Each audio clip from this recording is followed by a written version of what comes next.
मेरी एक्चुअली आपसे बात नहीं हुई, आपके साथ हालात क्या बने और किस तरीके से आपने ये सारा कुछ फिर मैनेज किया, आपको जाना पड़ गया, आपको क्या कहा क्या जा रहा था आपको?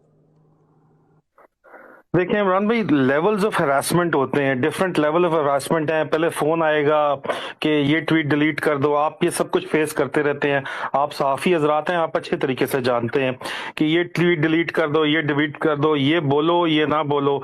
उसके बाद लोग आपको विजिट करते हैं, आके आपके पास आके बैठ जाते हैं कि सर आप ये गलत कर रहे हैं, ये मत बोलें, इसको इस तरह बोलें। उसके बाद फिर आपको मुख्तलिफ दफ्तरों में बुलाया जाना शुरू कर दिया जाता है।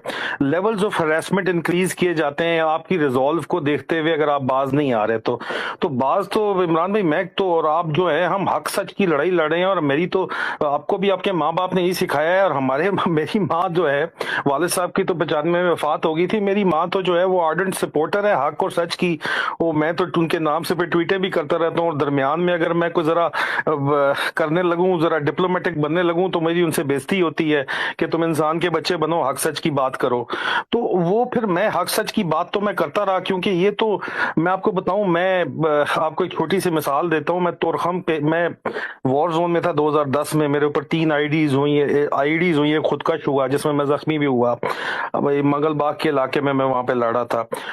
18 मेरे जब जवान शहीद हो गए मेरे अपने हाथों के अंदर, मैंने उनको जब उतार दिया, और इतनी आईडीज के बाद तो फिर मैंने अपने विंग कमांडेंट खैबर राइफल को कहा कि सर मेरा विंग कहता है, और मेरे विंग नहीं दरबार में मुझे कहा कि क्या हमने खैबर राइफल की शहादतों का ठेका लिया हुआ है? पहले मीर अली, फिर बुनेर, और अभी बाड़े में हमें फेंक दिया है। Khyber rifle suppose to be in the main Khyber pass. मैंने जब उसको ये कहा तो उसने मेरा विंग ट्रांसफर कर दिया। 1 विंग से मुझे इधर भेजा, मैं 2 विंग कमांडर था, हमें तोरखम भेजा। तोरखम वालों को फोर्ट सैलब भेज दिया, बाड़े के अंदर। अभी ये एक ही एजेंसी है, और एक ही एजेंसी के अंदर मैं देखे इधर से जब उधर गया हूं तो वहां माहौल और था। उन्होंने कहा जी विंग कमांडर का तो हिस्सा होता है 70 लाख जो है वो हर जुमे के जुमे 3 करोड़ महीना है सर। अगर आपने लेना है तो लें, नहीं लेना तो तब भी आपकी जिंदगी इधर मुश्किल है। 1 महीने टोटल में जो उन्होंने वहां पे रहने दिया, मेरी जिंदगी अजाब बना दी। और जब मैं बहुत ज्यादा तंग आया और जब बहुत मशरा आया, तो मैंने अपनी माँ को कहा, मैं जानता था कि पैसे जो है बैंक में तो जाएंगे नहीं, पेटियों में जाएंगे। तो मैंने कहा जी सब कहते हैं कि सिस्टम से पंगा मत लो, यहाँ पे चल रहा है system, Afghan transit trade route के ऊपर उधर जाता है माल, वहां से कंटेनर खुलते हैं, ट्रकों में लोड होते हैं, वापस अंदर आ जाते हैं। खैबर हाउस में इंतजाम पूरा चल रहा होता है, खासादार फोर्स उसको कंट्रोल करती है पॉलिटिकल एजेंट के अंदर। मैंने कहा जी ये चक्कर है, मैं यहाँ पे फंसा हुआ हूँ, मैं ऑलरेडी वॉर जोन से आया हूँ, बहुत ज्यादा जंग देख के आया हूँ, मैं अभी ये दोबारा मुझे फेंक देंगे वहां पे, मैं क्या करूं? मेरी माँ ने मुझे कहा कि बेटा पानी की बाल्टी भरी हो ना, तो उसमें कतरा अगर पेशाब का पड़ जाए तो बाल्टी पलीत हो जाती है।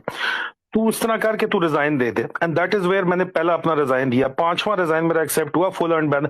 हम अपने एप्लीकेशन फॉर वॉलंटरी रिटायरमेंट को रिजाइन कहते हैं।